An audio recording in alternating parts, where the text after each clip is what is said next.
আসসালামু আলাইকুম। আমি এখন আছি চাঁদপুর আনন্দবাজার। চাঁদপুর শহর থেকে খুব কাছেই। আপনারা বাস স্ট্যান্ড থেকে আসতে পারবেন। এখানে 20 টাকা অটো ভাড়া। ওইখান থেকে নেমে সোজা নদীর পাড়ে চলে আসবেন। আমি একজন ভাইয়ের সাথে কথা বলি, তারা মেঘনা নদীতে মাছ ধরে।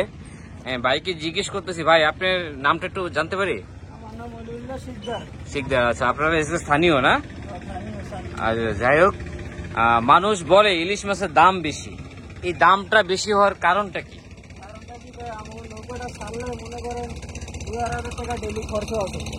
আচ্ছা, 2000 টাকা খরচ আছে না? আচ্ছা আচ্ছা আচ্ছা, আমি একটা জিনিস জানতে চাচ্ছি, আপনারা বের হয়েছেন কখন? ফজরের আজানের পরে বের হয়েছেন। আপনারা বের হওয়ার সময় কি কি নিয়ে যান? তেল নিয়ে যান। তেল কত লিটার লাগে?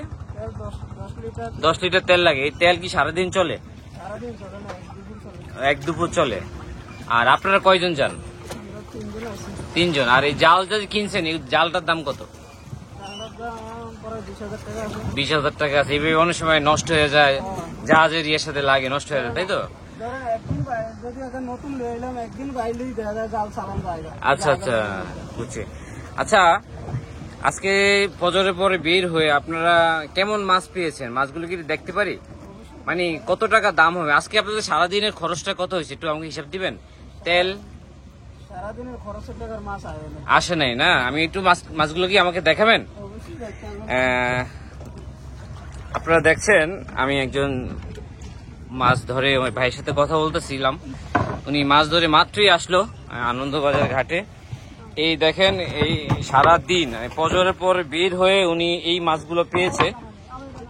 দেখেন কয়টা মাছ পেয়েছে। কত দাম হবে এগুলোর ভাই আনুমানিক বাজার মূল্য? 1500-1600 টাকা। তাহলে তো আপনাদের লস। সারাদিন এই যে ফজরের পরে বের হয়ে যদি 1500 টাকার মাছ পান, হ্যাঁ, তাহলে তো লস, তাই না? মাছ একদম মানে তাজা মাছ। আপনারা তো খাওয়ার জন্য নেন না, না ভাই? জি আচ্ছা, 1500 টাকা বিক্রি করবেন? হ্যাঁ, এগুলো মানে কত কেজি হবে? 3.5-4 কেজি। আপনারা যারা বলেন ইলিশ মাছের দাম বেশি, আসলে মাছ বেশি হওয়ার কারণ, ইলিশ মাছের দাম বেশি হওয়ার কারণ নদীতে মাছ কম। ঠিক আছে, 5-6 ঘন্টা নদীতে জাল বেয়ে তারা মাছ পায় 1500 থেকে 2000 টাকার। তেল আছে, তারা 3-4 জন লোক খাটে, জাল আছে, আর অন্য অন্য ইনস্ট্রুমেন্ট আছে। এই কারণে ইলিশ মাছের দাম হয়।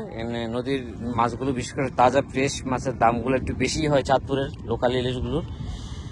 আপনারা যারা আমার এই তথ্যগুলো দেখেছেন বা শুনছেন, অবশ্যই আমার ভিডিওটা শেয়ার এবং লাইক দিবেন। আর যারা আমার ভিডিওটি দেখছেন, সবাইকে ধন্যবাদ। আল্লাহ হাফেজ।